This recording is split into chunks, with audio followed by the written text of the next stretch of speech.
এরপর প্রশ্ন হলো, শয়তানের ধোকায় আমি খারাপ কাজের সঙ্গে জড়িয়ে গিয়েছিলাম, এখন নিয়মিত নামাজ পড়ি, কোরআন পড়ি, নতুন বিয়ে করেছি, এক বইয়ে পড়লাম যে ব্যক্তি ভালো তার স্ত্রীও ভালো হবে, আর যে খারাপ তার স্ত্রীও খারাপ হবে। আমি যেহেতু অতীতে খারাপ কাজের সঙ্গে জড়িয়ে গিয়েছিলাম, তাহলে আমার স্ত্রীও কি এমন ছিল? খুবই গুরুত্বপূর্ণ প্রশ্ন। কেউ খারাপ হলে তার স্ত্রীও খারাপ হবে এমন কোনো কথা নেই, এবং এ কথা সঠিক কোনো কথা নয়।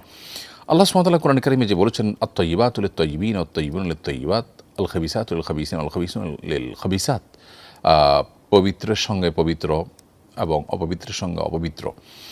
এই আয়াতের ব্যাখ্যায় অনেকে বলেছেন যে পবিত্র পুরুষের সাথে পবিত্র নারী এবং অপবিত্র পুরুষের সাথে অপবিত্র নারীর বিয়ে হবে বা হওয়া উচিত, এরকম ব্যাখ্যা অনেকে করেছেন। তবে এটা সবচেয়ে প্রসিদ্ধ এবং গ্রহণযোগ্য ব্যাখ্যা হলো যে যদি কেউ ভালো এবং পবিত্র কথা বলে, তাহলে সেক্ষেত্রে তার ভালো কথা তার প্রাপ্য।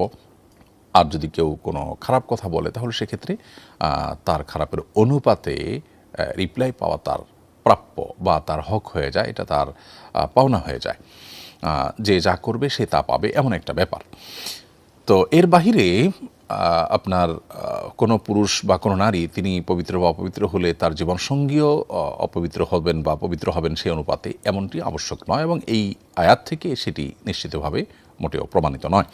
বরং এই আয়াতের একটা ব্যাখ্যা এটাও যে পুরুষ যদি পবিত্র হন বা নারী যদি পবিত্র হন, একজন যদি পবিত্র হন, তাহলে তার জীবনসঙ্গী যিনি আসবেন, তার তার জীবনসঙ্গী হিসাবে যার সাথে যার বিয়ে হবে, সে তার পবিত্র হওয়া উচিত। আর যে অপবিত্র, তার অপবিত্রর সাথে তার বিয়ে হওয়া উচিত।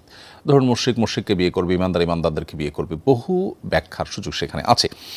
তো কোনোভাবেই এটি গ্রহণযোগ্য নয়, এবং কোনো আলেম এটি বলেনও যে কেউ খারাপ হলে তার স্ত্রীও খারাপ হবে, আর কেউ ভালো হলে তার স্ত্রীও ভালো হবে।